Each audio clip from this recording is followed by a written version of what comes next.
Hello everyone, welcome to the first video of this channel, Big Ball Knowledge. And এখানে আমরা football নিয়ে আলোচনা করব, সমালোচনা করব, ফুটবল নিয়ে মজা করব, মিমস, ব্যান্টার্স অ্যান্ড হোয়াট নট। প্রথমে আমি নিজের ব্যাপারে বলি, আমার নাম সীমান্ত হাসান কল্লোল অ্যান্ড আমি প্রথমত ফুটবল নিয়ে, প্রফেশনাল ফুটবল নিয়ে আমি ডিরেক্টলি ইনডিরেক্টলি কোনোভাবে ইনভলভ না। সো ফুটবল নিয়ে হয়তো ইনডেপথ এরকম অ্যানালিটিক্যাল নলেজ আমার নাই, বাট আমি একটা জিনিস আমি খুব স্ট্রংলি দাবি করতে চাই, সেটা হচ্ছে আমি একজন হার্ডকোর ফুটবল ফ্যান। অ্যান্ড সেই ফ্যান্ডম থেকে আমার ফুটবল ফলোয়িং, ফুটবলের প্রতি ভালোবাসা, তো এই ভালোবাসাটা শুরু হয় হচ্ছে 2010 বিশ্বকাপ থেকে, যেটা হচ্ছে আমার লাইফের ফার্স্ট ফুটবলিং ইভেন্ট, যেটা আমি দেখছি, উইটনেস করছি, এক্সপিরিয়েন্স করছি। সো 10 বিশ্বকাপ থেকেই মূলত হচ্ছে আমার বিশ্বকাপ ফুটবলের প্রতি ভালোবাসাটা স্টার্ট হয়। অ্যান্ড 10 বিশ্বকাপে একটা প্লেয়ার ছিল যার খেলা দেখে আমার খুব ভালো লাগছিল, যেটা হচ্ছে মেসুত ওজিল। অ্যান্ড মেসুত ওজিলের প্রভাবেই আমি পরবর্তীতে জার্মানি সাপোর্ট করা স্টার্ট করি। অ্যান্ড 2010 থেকে শুরু করে এই 26 পর্যন্ত আমি জার্মানি সাপোর্ট করতেছি। নেভারদালেস, তো 10 বিশ্বকাপের সেমিফাইনাল থেকে বাইরে হয়ে যাওয়ার পর আমার খুব খারাপ লাগছিল মানে মেসুত ওজিলের জন্য অ্যান্ড জার্মানির জন্য ওভারঅল।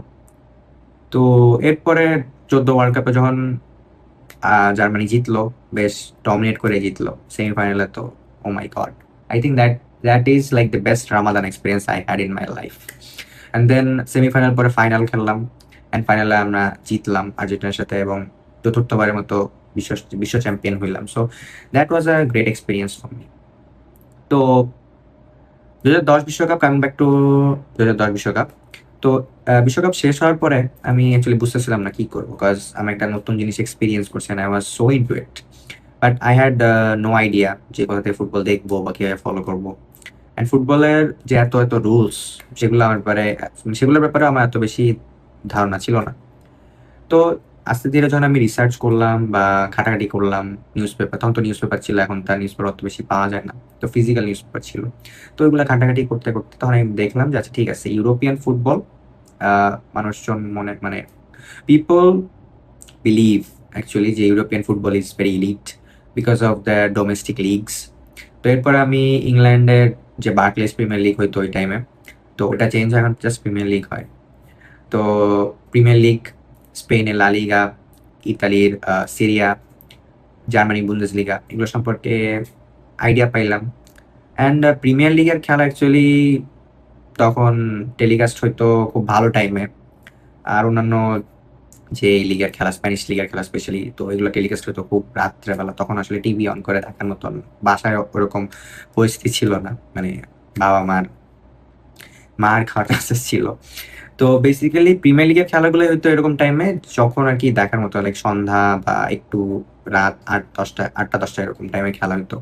তো প্রিমিয়ার লিগের খেলা টুকটাক আমি দেখতাম। তো একদিন এরকম ম্যাচ দেখতেছিলাম যে লাল জার্সি পরা একটা টিম, সেই লাল জার্সি পরা টিমের একটা প্লেয়ার খুব ফাইন ফুটবল খেলতেছিল, লাইক চোখ ধাঁধানো ফুটবল। তো ওই প্লেয়ারটা ছিল রবিন ভ্যান পার্সি, অ্যান্ড ওই টিমটা ছিল আর্সেনাল। তো রবিন ভ্যান পার্সির খেলা দেখে মূলত আর্সেনাল সাপোর্ট করা স্টার্ট করছি সেই 11-12 সিজন থেকে। তো ওইটার পর থেকেই হচ্ছে আমি আর্সেনাল সাপোর্ট করতেছি। অ্যান্ড আনফর্চুনেটলি বা কোইন্সিডেন্টলি, যেটাই বলি না কেন, যে আমি আর্সেনাল সাপোর্ট করা স্টার্ট করছি, পরের সিজনেই রবিন ভ্যান পার্সি আর্সেনাল ছেড়ে ইউনাইটেড চলে গেছে। লাইক আমি জীবনে মাফ করবো না, আরবিবিকে আমি জীবনে মাফ করবো না। তো আর্সেনাল সাপোর্ট করার পর থেকে এই সিজনের আগ পর্যন্ত আর কি, এই সিজনেও হালকা পাতলা আর কি ট্রল ব্যান্টার অনেক কিছু শোনা লাগছে মানুষের কাছে। আর আমি আমার টিমে কেমনে ব্যাক করবো, বিকজ জাস্ট হাতে কোনো একটা এফএ কাপ জিতছি, কমিটি শিল্ড জিতছি, এটা ছাড়া তেমন কোনো অ্যাচিভমেন্ট ছিলই না আমার টিমের। তো যাই হোক, এই বছর প্রিমিয়ার লিগ জিতছে, I am really very happy. And এত বেশি হ্যাপি হয়েছি প্রিমিয়ার লিগ জেতার পর, যে এরপরে কয়েকদিন পর যে ইউসিএল ফাইনালে আমরা হারলাম, পেনাল্টিতে যে হারলাম, তো অত বেশি খারাপ লাগে না, বিকজ খারাপ লাগছে অ্যাকচুয়ালি, অত বেশি লাগে নাই, বাট খারাপ লাগছে যে পেনাল্টিতে যে হারছি। নর্মাল ম্যাচে হারলে হয়তো কম খারাপ, তো যাই হোক। তো ক্লাব ফুটবল, তারপরে ইউসিএল, এগুলো নিয়ে আমরা পরবর্তীতে আলোচনা করব যখন সময় আসবে। তো আপাতত সামনে যেহেতু ফুটবল বিশ্বকাপ, আর এই ভিডিও যখন আমি রেকর্ড করতেছি ভিডিও আপলোড করার হয়তো ততদিনে বিশ্বকাপ শুরুও হয়ে যাবে। তো যেহেতু সামনে বিশ্বকাপ, তো বিশ্বকাপ নিয়ে আমরা আমি কিছু কন্টেন্ট বানাতে চাচ্ছি এই চ্যানেলে। ফুটবল নিয়ে কন্টেন্ট বানানোর আমার খুব ইচ্ছা অনেক আগে থেকেই ছিল। বাট অ্যাকচুয়ালি সময় আর কাজের ব্যস্ততা, স্পেশালি মানে আমি আন্ডারগ্রেড করতেছিলাম। তো পড়াশোনার চাপ, এরপরে আ হ্যান-ত্যান অনেক মানে সময় বের করে মানে সময় হয়ে উঠতেছিল না যে আমি কনটেন্ট বানাবো বা সামথিং। বাট এবার আমার হাতে কিছু টাইম আছে। বেশ ভালো টাইম আছে। সামনে ওয়ার্ল্ড কাপও আছে। সো মানে জিনিসটা এরকম হয়েছে যে এক ঢিলে ২ পাখি মারার মতন অবস্থা। আমি ভাবলাম যে ঠিক আছে, why don't I use this opportunity? তো এখন হচ্ছে আ সামনের ভিডিওগুলোতে ফার্স্ট ভিডিও যেহেতু এটা আমি একটু ইন্ট্রোডাকশন এর মতো রাখলাম। আর দেখতেই পাচ্ছেন যে আমার বাজেট বেশি না। লাইক আমি এখন আমার ফোনের ক্যামেরা দিয়ে রেকর্ড করতেছি। আর তেমন কোনো ডেডিকেটেড মাইক্রোফোনও নাই। সো মাইক্রোফোনও আমি ফোনেরটাই ইউজ করতেছি। তো আশা করি সামনের দিকে আমার একটু বাজেট বাড়বে। তখন হয়তো আরো better video quality, audio quality এবং কনটেন্ট কোয়ালিটি প্রোভাইড করতে পারবো। বাট নেক্সট ভিডিওগুলোতে আমি চেষ্টা করব যে এই বিশ্বকাপে যারা হট ফেভারিট তাদের নিয়ে কিছু ডেডিকেটেড ভিডিও বানাবো। ডিফেন্ডিং চ্যাম্পিয়নস আর্জেন্টিনা, তাদেরকে নিয়ে তো বানাতেই হবে।